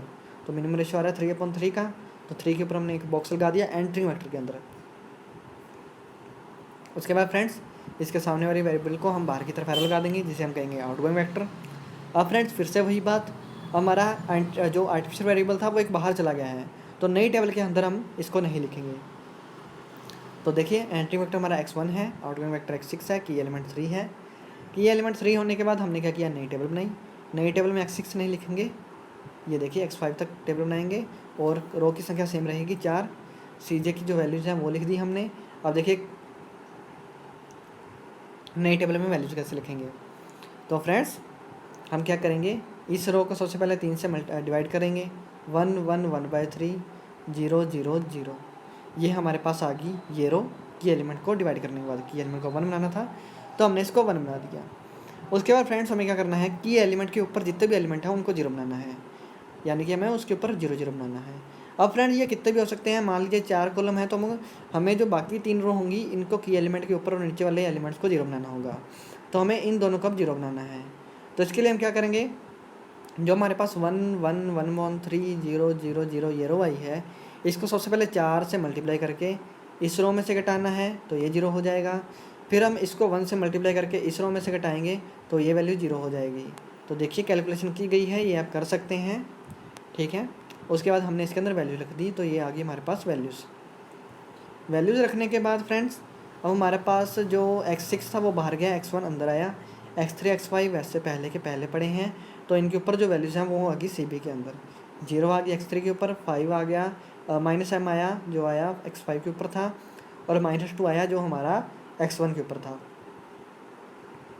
उसके बाद फ्रेंड्स हमें फिर से टेबल को सॉल्व करना है। टेबल को सॉल्व करने का तरीका वैसे ही है, 0 into 3 + 2 into -m -2m -2m -2। उसके बाद जब इसकी बात करें तो 0 इंटू 0 -m इंटू 0 0 और -2 + 2 0। इसकी बात करें तो 0 इंटू 5/3 -5/3m -2/3 -1 -5/3m प्लस का 1, यहाँ पर थोड़ी मिस्टेक हो गई है, -5/3m + 1 ये आएगी इसकी वैल्यूज़। उसके बाद फ्रेंड्स हमें फिर से नई कॉलम की बात करें, अगले वाले कॉलम की, 0 into 1 + 5 into 0 m into 0 + -2 into 0 -0 0। 0 into 0 -m into -1 plus का m, 0 इंटू 0 -m इंटू 1 और -m, और ये 0 इंटू -2 तो ये आ जाएगा 0। अब फ्रेंड्स हाइलाइटेड टर्म को देखना है। तो हाइलाइटेड टर्म हमारी ये है, इसको हम ऊपर की तरफ एरो लगा देंगे, इससे हम कहेंगे एंट्री वेक्टर। उसके बाद फ्रेंड्स हमने फिर से एंट्री वेक्टर और XB का मिनिमम रेशो फाइंड करना है। तो जब हम 3/5/3 करेंगे तो वो आएगा 9/5, इसको डिवाइड करेंगे तो 6/5 और ये आएंगे 3।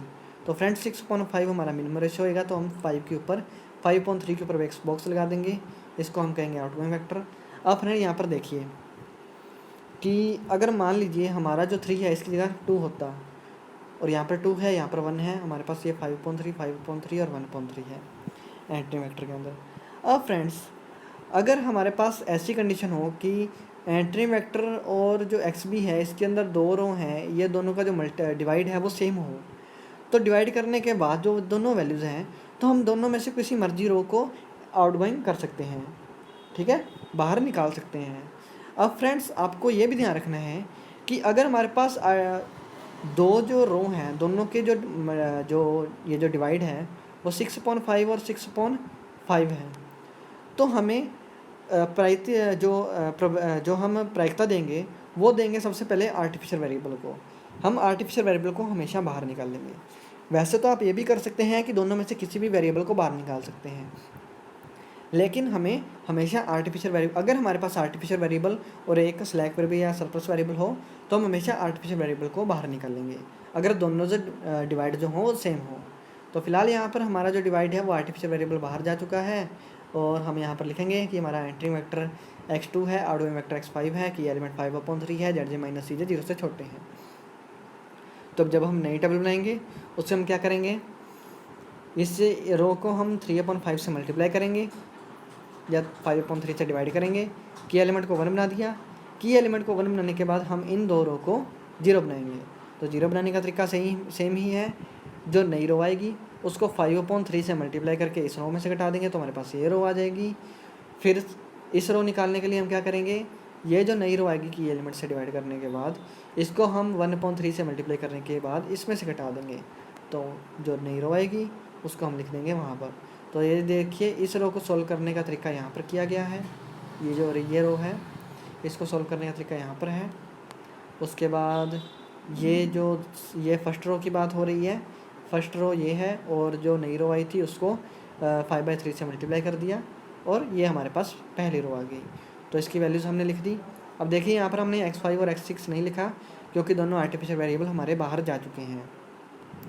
अब उसके बाद फ्रेंड्स ये हम बात करें xb की, तो अब हमारा जो x5 बाहर गया है और x2 अंदर आया है।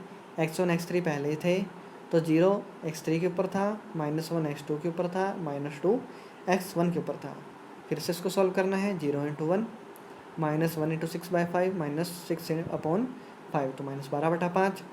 इसकी बात करें cb × x1 - c1 की, 0 × 0 प्लस -1 × 0 -2 × 1 प्लस का 2 तो 0 0 × 0 0 -1 × 1 -1 -2 × 0 0 प्लस का 1 तो 0। इसको मल्टीप्लाई करेंगे तो 0 आएगा और इन दोनों को जब मल्टीप्लाई करेंगे और ये घटाएंगे तो आएगा 1/5। अब देखिए हमारी जेड जे माइनस सी जे हैं, डेल्टा जे हैं, सभी पॉजिटिव आ चुके हैं। बेसिक फिजिबल सोल्यूशन ऑप्टिमल है। इसके अंदर वैल्यू लिखेंगे। x1 हमारा 3/5 है, x2 6/5 है, x3 1 है, और हम ये भी लिखेंगे हमारा जो डेटा है वो है -12/5। अब फ्रेंड्स यहाँ पर हम अपने 4 एग्जाम्पल कर चुके हैं। अब फ्रेंड्स फिर से आप इस क्वेश्चन को चेक कीजिए कि सही है गलत है। तो पहली टेबल की बात करें, -9m -2m कम हुआ या बढ़ा, माइनस कम हुआ लेकिन अब वो जो वैल्यूज़ थी वो बढ़ी, और -12/5m ये आया 2.4 -2.4। तो ये वैल्यूज़ जो है -2m -2 से बड़ी है, तो इसलिए हमारा जो क्वेश्चन है वो सही है। अब फ्रेंड्स कुछ टिप्स हैं, जैसे कि मैंने आपको पहले क्वेश्चन के अंदर भी बताया था कि आप सबसे पहले जो ये डिवाइड है इसको डिवाइड में लिखिए, पॉइंटों में मत लिखिए। कैलकुलेशन जो है वो आप ये साफ तरीके से कीजिए क्वेश्चन के अंदर, नहीं तो आप रफ कर में कीजिए। उसके बाद फ्रेंड्स आप जो ये स्लैक वेरिएबल, सरप्लस वेरिएबल और ये आर्टिफिशियल वेरिएबल जोड़ते घटाते हैं और इनको आप पहले रफ कर में कीजिए, उसके बाद फिर कीजिए। अब फ्रेंड यहाँ पर इम्पोर्टेंट बात कि अगर आप ये जो टेबल बनाते हैं ये हमेशा आप पेंसिल से बनाइए। इसके अंदर जो वैल्यूज़ हैं वो आप पेंसिल के अंदर से लिखिए, क्योंकि फ्रेंड्स बाई चांस अगर आपसे मिस्टेक होती भी है तो आप मिटो सकते हैं। अगर आपने पेन से इसको बनाया तो आप पेन से 100% श्योर हैं कि आप इसको गलत करेंगे, क्योंकि फ्रेंड्स मल्टीप्लाई डिवाइड करने में, लिखने में हमेशा गलती हो सकती है, क्योंकि हमारा दिमाग जो है वो हमारे लिखने से हमेशा आगे चलता है। जैसे मैं आप बोल रहा हूँ, मेरे बोलने में भी कई मिस्टेक होती हैं, तो इसका करने का, बोलने का तरीका, मिस्टेक होने की जो मेन वजह है वो यही है कि हमारा जो माइंड होता है वो हमारे लिखने और बोलने से हमेशा फास्ट होता है। तो हमारे जो हम बोल रहे हैं वो हमारा माइंड जो है वो पहले ही कर चुका होता है, वो आगे की सोच रहा होता है। तो जब हम लिखेंगे तो वो ज़रूरी है कि वो हमारा गलत होगा ही होगा। तो इसलिए आप जब एग्ज़ाम में ये टेबल को करेंगे उससे आप पेंसिल के अंदर वैल्यू लिखें, टेबल की जो वैल्यूज़ हैं वो टेबल पेंसिल से बनाएं। और एक बात और कि आपकी जो ये कॉलम की जो और रो की जो साइज़ है वो सेम होनी चाहिए, छोटे बड़े नहीं होने चाहिए। इससे आपकी जो टेबल है वो देखने में अच्छी लगती है। ये तो मैंने वैसे ही बता दिया किया है, जिसमें आपको थोड़ी टेढ़ी मेढ़ी लाइनें दिख रही होंगी। आप जब एग्ज़ाम के अंदर ये करेंगे आपकी एक तो लाइनें बिल्कुल सही होनी चाहिए, आपकी जो टेबल है उसके अंदर जो ये कॉलम है इनका साइज़ सेम होना चाहिए, रो का साइज़ सेम होना चाहिए। टेबल आप बनाए पेंसिल से, कैलकुलेटर का यूज़ बिल्कुल मत कीजिए। जो कैलकुलेशन है वो हाथ से कीजिए, उससे आपको ईजी रहेगा। अब फ्रेंड्स एक बार फिर से मैं रिपीट करवा देता हूँ, अगर आपने वीडियो देखनी हो तो देख लीजिएगा, नहीं तो आप छोड़ भी सकते हैं। तो देखिए हमारे पास पहले एग्जांपल की बात करें, चलिए मैं आपको लास्ट एग्जांपल ही बता देता हूँ, इससे आपको सभी जो क्वेश्चन हैं वो रिवाइज हो जाएंगे। ठीक है, तो चलिए हम लास्ट एग्जांपल की बात करते हैं। जेड दे रखा है और इन इक्वेशन दे रखी है। सबसे पहले हमें चेक करना है जेड मैक्सिमम में है मिनिमम में है। अगर मिनिमम में है तो माइनस से मल्टीप्लाई करके मैक्सिमम में चेंज करेंगे, मैक्सिमम में है तो कोई फ़र्क ही नहीं पड़ता। उसके बाद फ्रेंड्स हम क्या करेंगे, हमें बी की वैल्यू देखनी है कि वो पॉजिटिव है या नेगेटिव है। तो बी की वैल्यू हमारी पॉजिटिव है। उसके बाद हम शुरुआत करें इन इक्वेशंस की, तो इन इक्वेशन को हमें इक्वल टू में चेंज करना है। इक्वल टू में चेंज भी इस टाइप से करना है कि हमारे पास आइडेंटिटी मैट्रिक्स मिलनी चाहिए। फ्रेंड्स हम शुरुआत करेंगे हमेशा लेस दैन इक्वल टू वाली इक्वेशन से, फिर हम ग्रेटर दैन इक्वल टू वाली इक्वेशन पे आएंगे, फिर हम सॉल्व करेंगे लेस दैन इक्वल टू वाली पे। तो सोल्यूशन स्टार्ट करते हैं। सबसे पहले फ्रेंड्स हमने हमारे पास जो वेरिएबल हैं ये x1 और x3 हैं, ये कितने भी हो सकते हैं, 3 4 5। हमारे पास जो ये देखिए मान लीजिए जो इन इक्वेशन है उसके अंदर 4x1 + 3x2 + 5x3 + x4 तक हमारे पास जो वेरिएबल हैं वो गिवन हो सकते हैं। फिलहाल हमारे पास x2 ही हैं। तो अब हमने क्या किया, इसको सॉल्व करना है, तो इसको दोनों को इक्वल बनाने के लिए हमने क्या किया, सेलेक्ट वेरिएबल जोड़ा। ये नाम आपको ध्यान रखना है, हमने x3 जोड़ा। फिर हमने क्या किया, हम दूसरी इक्वेशन की बात करें इन इक्वेशन, तो उसके अंदर हमने क्या किया, इस साइड को राइट हैंड साइड के बराबर बनाने के लिए हमने लेफ्ट हैंड साइड से सरप्लस वेरिएबल घटाया। सरप्लस वेरिएबल घटाने के बाद हमने देखा कि हमारे पास आइडेंटिटी मैट्रिक्स नहीं बन रही है, तो उसके लिए हमने क्या किया, इसके अंदर सेलेक्ट वेरिएबल जोड़ा और आर्टिफिशियल वेरिएबल जोड़ा, सॉरी। और फिर से हमने क्या किया कि हमारे पास अब किस चीज़ की कमी से हमारी आइडेंटिटी मैट्रिक्स पूरी नहीं हो रही है। तो फ्रेंड्स पहली इक्वेशन में हमारे पास एक आर्टिफिशियल वेरिएबल की कमी से हमारे पास जो इक्वेशन है उसके अंदर आइडेंटिटी मैट्रिक्स नहीं बन रही है, यानी कि ये नहीं बन रहा है, तो 0 0 1 नहीं बन रहा है। तो इसके लिए हमने क्या किया, तीसरी इक्वेशन में फिर से हमने आर्टिफिशियल वेरिएबल जोड़ दिया। ये आपको एग्जाम में लिखना है। हम फिर जेड मैक्सिमम जेड की वैल्यू लिखेंगे हर पूरे वेरिएबल के साथ जब हमारे पास 6 वेरिएबल हो जाएंगे। ये हमारे पास इक्वेशंस आ गई। ये आप पहले रफ कार्य में कीजिएगा, क्योंकि आपको ये भी ध्यान आप जोड़ रहे हैं वो ठीक है, आप कितने भी जोड़ सकते हैं, ज़्यादा भी जोड़ सकते हैं, लेकिन आप मिनिमम रखिएगा ताकि आपको कैलकुलेशन करने में ईजी रहे। अगर आपने ये वेरिएबल्स आप अगर ज़्यादा भी करते हैं, अगर आपके वैल्यूज़ रखने का तरीका सेम है और सही है, तब अगर आपके वैल्यूज़ की संख्या मान लीजिए 8 भी हो जाती है यहाँ पर, तब भी आपका जो क्वेश्चन है वो सही होगा, लेकिन आपका क्वेश्चन लेंथी हो जाएगा। तो आपको ये भी बात ध्यान रखनी है कि ये जो वैल्यूज़ आप रखेंगे ये मिनिमम भी रखनी है, वेरिएबल्स को मिनिमम भी रखना है। तो इसको लिए आप सबसे पहले आपको रफ कार्य में कीजिए, और आपको ये समय का ध्यान रखना होगा कि समय आप कम लें। हमने मैट्रिक्स बना ली है, मैट्रिक्स बनाने के बाद हमने टेबल बनाई, 9 कॉलम और 4 रो की हमने एक टेबल बनाई। VBCB XB ये आप यहीं याद कर लीजिए, VBCB XB और x1 से लेके x6 तक जितने हमारे पास वेरिएबल होंगे। मैट्रिक्स की वैल्यू हम x1 से लेके x6 तक हम आसानी से रख सकते हैं। CJ की वैल्यू हम रख सकते हैं मैक्सिमम जेड से, क्योंकि जो हम आर्टिफिशियल वेरिएबल जो हमने अपनी तरफ से जोड़ा उसके कोएफिशिएंट -m होंगे। सेलेक्ट वेरिएबल सरप्लस वेरिएबल के जो कोएफिशिएंट होंगे वो 0 0 होंगे, और x1 x2 के वेरिएबल हमें गिवन है। x1 की बात करें, xb की बात करें, तो ये होता है right hand side part equation का, तो हमने लिख दिया यहाँ पर। उसके बाद बात करें VB की, तो जिस कॉलम के अंदर हमारी आइडेंटिटी मैट्रिक्स बन रही है तो 1 के सामने हम वो वेरिएबल रख देंगे। उसके बाद फ्रेंड्स आपको ये भी ध्यान रखना है कि ये वेरिएबल स्मॉल लेटर में है और ये वेरिएबल कैपिटल लेटर में है।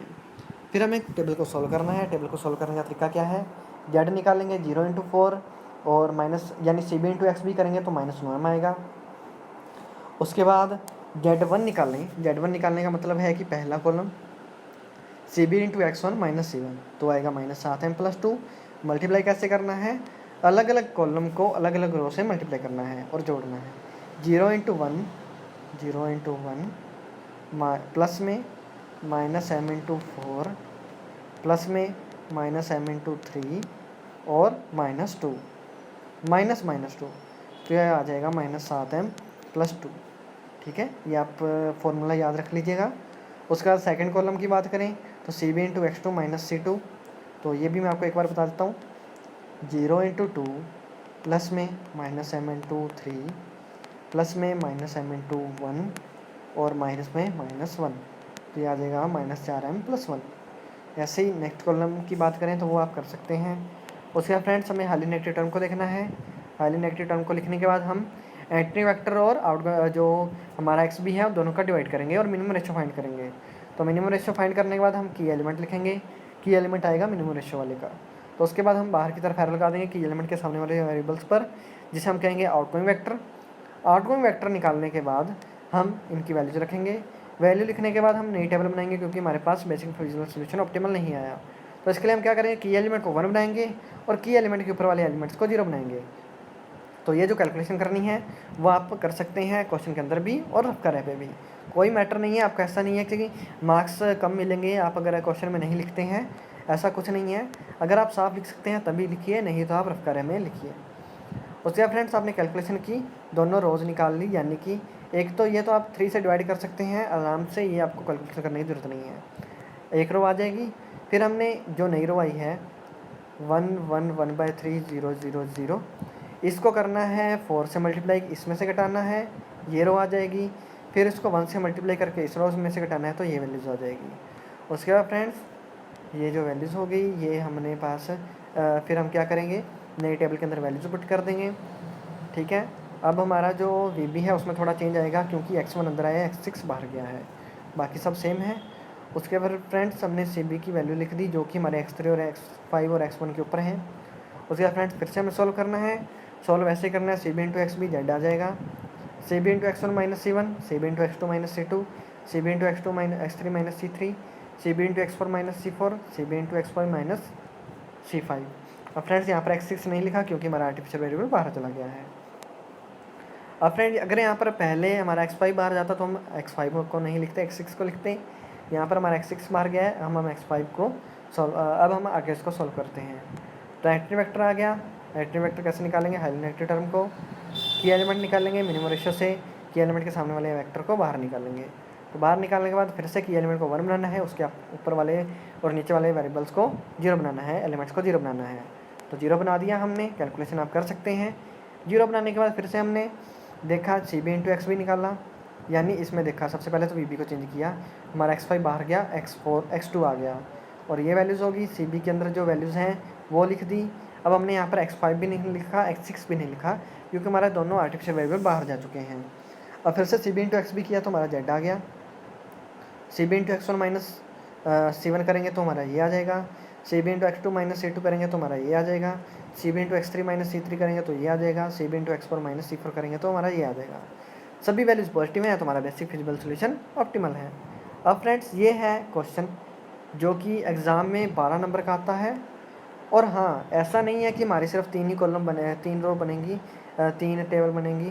देखिए हमारे जो आज हमने एग्जाम्पल की है इसमें 3 ही रो बन रही हैं। तो फ्रेंड्स ये रो ज़्यादा भी बन सकती हैं, 4 बन सकती हैं, 5 रो बन सकती है, 6 रो बन सकती हैं, कई कई में तो दूसरी रो में ही आंसर आ जाएगा। तो फ्रेंड्स आप बिल्कुल ही घबराइएगा मत, करने का तरीका आपको आना चाहिए। तो फ्रेंड्स आप सिर्फ एक बार इस क्वेश्चन को कर लीजिएगा, बड़े वाले क्वेश्चन कर लीजिएगा, नहीं तो आप अपनी बुक उठाइएगा, उसमें से एक एग्जाम्पल उठाइएगा जिसके अंदर less than equal to, greater than equal to, less than equal to, greater than equal to ऐसी इक्वेशन दे रखी हो, less than equal to, less than equal to, greater than equal to दे रखा हो, greater than less than equal to, greater than equal to, greater than equal to, ऐसा एक example दे रखा हो, उसे उठा लीजिएगा। उसको जैसा मैंने आपको करवाया है, पहले आप लेस दैन इक्वल टू वाले को उठाइए, उसमें स्लैक वेरिएबल जोड़िए, ठीक है। उसके बाद आप ग्रेटर दैन इक्वल टू वाले को उठाइए, सबसे पहले उसके अंदर सब्ट्रैक्ट कीजिए सब्ट्रैक्ट वेरिएबल, फिर उसके अंदर आप आर्टिफिशियल वेरिएबल जोड़िए आइडेंटिटी मैट्रिक्स बनाने के लिए, फिर उसको आप सॉल्व कीजिए। उसके बाद फ्रेंड्स आप जब इसको करेंगे ना तो आपको पता लगेगा कि आपकी मिस्टेक कहाँ रही है। फिर आप उसको एक बार आपने एक मिस्टेक कर ली और आपको पता चल गया कि मैंने हाँ यहाँ पर मिस्टेक किया है, तो उसके बाद आपको क्वेश्चन करने से कोई नहीं रोक सकता। बिल्कुल ही ईजी रहते हैं ये क्वेश्चन करने के लिए और आते भी ये 12-12 नंबर के अंदर हैं। अब फ्रेंड्स अब आज की वीडियो में इतना ही, मिलते हैं नेक्स्ट वीडियो के साथ जिसमें हम करेंगे 2 फेज़ मेथड। अब फ्रेंड 2 फेज़ मेथड में क्या होता है, हमारे पास ये जो बिग गेम मेथड है इसमें जो आर्टिफिशियल वेरिएबल होता है इसका कोएफिशिएंट -m होता है, लेकिन 2 फेज़ जो मेथड होगा उसके अंदर जो हमारा आर्टिफिशियल वेरिएबल होगा, फेज़ फर्स्ट जब हम उसके अंदर उसमें 2 फेज़ होंगे, एक फेज़ फर्स्ट और फेज़ सेकंड। तो फेज़ फर्स्ट में हम क्या करेंगे, हमारे पास जो आर्टिफिशियल वेरिएबल होगा उसका कोएफिशिएंट हम -m लेंगे, ठीक है। और फेज़ सेकंड के अंदर हम क्या करेंगे, फेज़ फर्स्ट के अंदर ही हम आर्टिफिशियल वेरिएबल को पूरी तरह से हटा देंगे। फिर फेज़ सेकंड जो होगा उसके अंदर जो वैल्यूज़ होंगी वो बिल्कुल ही आसान वे में हम करेंगे। तो उसकी बात हम नेक्स्ट वीडियो में करेंगे। फिलहाल आज की वीडियो में इतना ही। धन्यवाद। आई होप आप समझ चुके होंगे, सिंप्लेक्स में जितनी भी आपकी प्रॉब्लम है वो क्लियर हो चुकी होंगी। अगर आपकी अभी भी कोई प्रॉब्लम है तो प्लीज़ आप मुझे कमेंट कीजिएगा, ठीक है। आप कमेंट कीजिएगा, आप बताइएगा कि आपको किस क्वेश्चन में प्रॉब्लम आ रही है, तो मैं उस पर बेस्ड भी वीडियो आपके ऊपर लेके आऊँगा। हमारा इंस्टाग्राम पर अकाउंट है मैथ्स टाइमलाइन के नाम से, आप वो भी हमारा इंस्टाग्राम अकाउंट पर आप हमें फॉलो कर सकते हैं। आप अपने डाउट्स हमें उस पर पूछ सकते हैं, हम उस पर एक्टिव रहते हैं। आप हमें उस पर मैसेज कीजिए, इनबॉक्स कीजिए, आप फ़ोटोज़ भेजिए कि सर हमारे इस क्वेश्चन में डाउट है। हम उस पर बेस्ट भी आपको वीडियो बताएंगे। अगर वो डाउट छोटा हुआ तो आपको तभी रिप्लाई करके, जब भी हमें टाइम मिला हम उसको रिप्लाई करेंगे और उसे सॉल्व करके आपकी प्रॉब्लम को सॉल्व करेंगे। तो फ्रेंड्स आज की वीडियो में इतना ही, मिलते हैं नेक्स्ट वीडियो के साथ। धन्यवाद।